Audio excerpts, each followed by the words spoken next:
எல்லா செயல்களுக்கும் மூலதனமா இருக்கிறதால தான் என்ன மூளைன்னு கூப்பிடுவாங்க. நீங்க சிந்திக்கிறது, தகவல் பரிமாற்றம் செய்யறது எல்லாம் என்னாலதான். நான் ஒரு லைப்ரரி மாதிரி எல்லா விஷயங்களையும் கத்துக்கிட்டு கற்ற விஷயங்களை பத்திரப்படுத்தி வச்சு உங்களை பெரிய அறிவாளியா காட்டுறது நான் தான். உங்களோட உணர்வுகளையும் உடல் அசைவுகளையும் கூட நான் தான் கட்டுப்படுத்துறேன். ஆனா ஏதோ உலகத்திலேயே உங்களுக்கு தான் இல்லாத வேலையும் பிரச்சனையும் கவலையும் இருக்க மாதிரி நிம்மதி இல்லாம மன அழுத்தத்தை உண்டாக்கி எனக்கு பிரஷர் குடுக்கறீங்க. சரியா தூங்குறது இல்ல, சத்தான உணவு சாப்பிடுறது இல்ல, உடற்பயிற்சி பண்றது இல்ல, மனச அமைதியா வச்சுக்க ஒரு சின்ன முயற்சி கூட எடுக்கிறது இல்ல. இதனால எனக்கு புத்துணர்வு கொடுக்கிற ரத்த குழாய்கள் பாதிக்கப்பட்டு பக்கவாதம் வருது, ஞாபக மருதி, சிந்திக்கும் திறன், முடிவெடுக்கிற திறன் குறையுது, மனசு சம்பந்தப்பட்ட பிரச்சனைகள் கூட வருது. மது அருந்தி என் மதிய மயக்கி என்ன முட்டாளாக்குறன்ற பேர்ல உங்களை நீங்களே முட்டாளாக்கிக்கிறீங்க.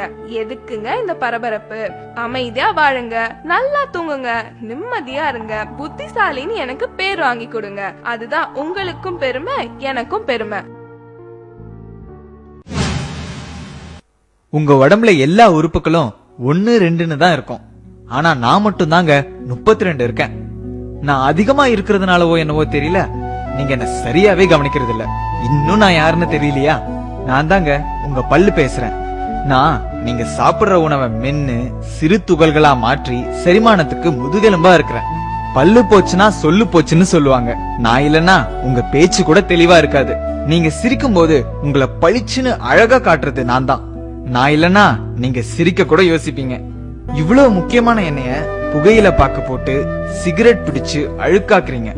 குளிர்பானம்ன்ற பேர்ல கண்டதையும் பிடிச்சு என்ன சொத்தையாக்குறீங்க. ஒரு நல்ல சாப்பாட்டை கூட ருசிச்சு சாப்பிட முடியாம பண்றீங்க. இனிமேலாவது என்னுடைய கஷ்டத்தை புரிஞ்சுக்கிட்டு கொஞ்சம் இதையெல்லாம் தவிர்க்கிறீங்களா? நான் என்னோட வேலையை சரியா செய்யற வரைக்கும் தான் உங்களை எல்லாரும் பேர் சொல்லி கூப்பிடுவாங்க. நான் என் வேலையை நிறுத்திட்டா என்னதான் உங்க அப்பா அம்மா அழகான பேர் வச்சாலும் அத மறந்துட்டு பிணம்னு சாதாரணமா சொல்லிடுவாங்க. அவ்வளவு முக்கியமான ஆளு யாருன்னு பாக்குறீங்களா? நான் தாங்க உங்க நுரையீரல் பேசுறேன்.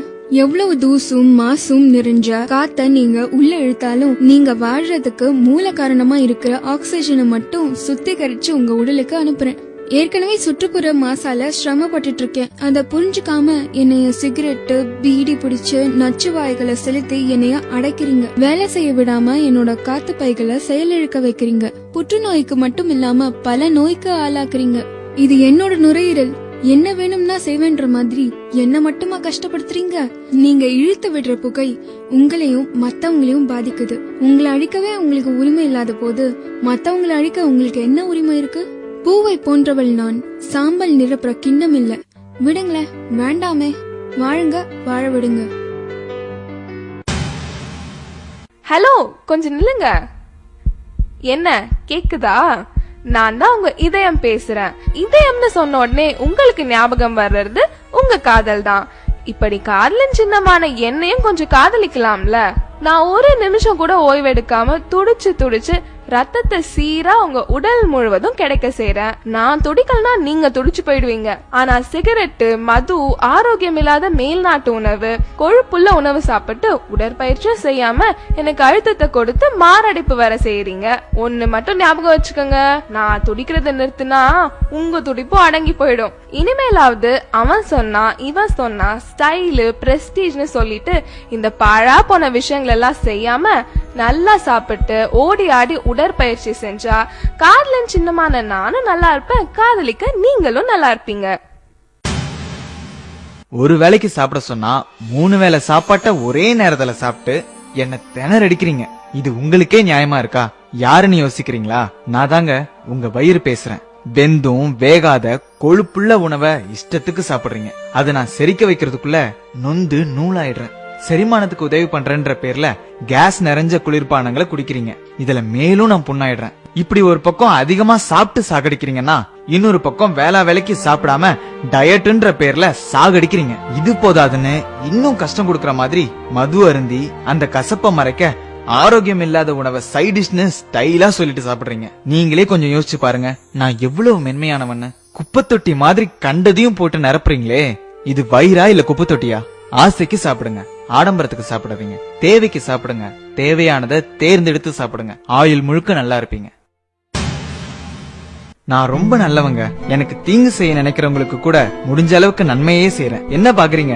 நான் தான் உங்க கிட்னி பேசுறேன். உங்க உடம்புல உள்ள அழுக்கு அனைத்தையும் வடிகட்டுறது நான் தான். உடம்புல உள்ள தண்ணி, உப்பு மற்றும் அமிலங்களை சமநிலையா வச்சுக்க உதவுறேன். பல்வேறு ஹார்மோன்களையும் நான் சுரக்கிறேன். பல நன்மைகளை உங்களுக்கு செய்யற எனக்கு பதிலுக்கு நீங்க என்ன செய்றீங்க? தீங்குன்னு தெரிஞ்சே மது அருந்துறீங்க, சிகரெட் பிடிக்கிறீங்க, கண்டதையும் சாப்பிட்டுட்டு உடற்பயிற்சி கூட செய்ய மாட்டீங்க. கெட்டதை சுத்திகரிக்கிறதுக்கு உதவியா தண்ணியாவது நிறைய குடிக்கிறீங்களான்னா அதுவும் இல்ல. குளிர்பானம்ன்ற பேர்ல கண்ட ஆசிடையும் குடிக்கிறீங்க. நீங்க நிறைய கழிவு அனுப்புறதாலயோ என்னவோ நான் 2 உறுப்புகளா படைக்கப்பட்டிருக்கேன். நான் பாதிக்கப்பட்டு சர்க்கரை நோய்னு டாக்டர் சொல்லிட்டா அப்ப மட்டும் என்ன விழுந்து விழுந்து மருந்து மாத்திரை கொடுத்து பக்குவமா கவனிக்கிறீங்க. இருந்த என்ன பிரயோஜனம்? போனது போனது தானே. இனியாவது கண்கட்ட பிறகு சூரிய நமஸ்காரம் செய்யாம புத்திசாலியா இருப்பீங்களா? நான் ஒரு சுத்திகரிப்பு ஆலை, ஒரு சேமிப்பு கிடங்கு. பல வேலைகளை ஒன்னா செய்றேன். யாருன்னு பாக்குறீங்களா? நான் தாங்க உங்க லிவர், அதாங்க கல்லீரல். உங்களுக்கு எங்கேயாவது அடிபட்டுச்சுன்னா ரத்தம் வெளியே போகாம உரைய வைக்கிறது நான் தான். நீங்க சாப்பிடுற எல்லாத்தையும் செரிக்க வைக்கிறதும் நான் தான். உங்க ரத்தத்தை சுத்திகரிச்சு உங்களுக்கு தேவையான சக்தியையும் நான் சேமிச்சு வைக்கிறேன். இது மட்டும் இல்லாம பல விட்டமின்களையும் மினரல்களையும் கூட நான் தான் சேமிச்சு வைக்கிறேன். மது குடிக்கிறதாலையும் கண்ட குளிர்பானங்களை குடிக்கிறதாலையும் பதப்படுத்தப்பட்ட ஆரோக்கியம் இல்லாத உணவை சாப்பிடுறதாலையும் என்னோட சுத்திகரிக்கிற திறமை இழந்து புற்றுநோய்க்கு கூட ஆளாகிறேன். 100 ரூபாய் டாக்டருக்கு ஃபீஸ் கொடுக்க கஷ்டப்பட்டுட்டு சின்ன சின்ன பிரச்சனைகளுக்கு எல்லாம் நீங்களே பெரிய டாக்டர் மாதிரி மருந்து மாத்திரை வாங்கி சாப்பிடுறீங்க. இதுக்கு பதிலா எனக்கு விஷத்தையே கொடுத்துடலாம். 100 ரூபாய் மிச்சம் பிடிக்கிறேன்னு 500க்கும் மேற்பட்ட வேலைகளை செய்யற என்ன கஷ்டப்படுத்தி நீங்களும் பல ஆயிரங்களை இழக்கிறீங்க. நான் எனக்காகவா சொல்றேன்? உங்களுக்காக தானே சொல்றேன். கொஞ்சம் காது கொடுத்து கேளுங்க. இதுக்கு அப்புறமாவது என்ன கஷ்டப்படுத்த மாட்டீங்கன்னு நம்புறேன்.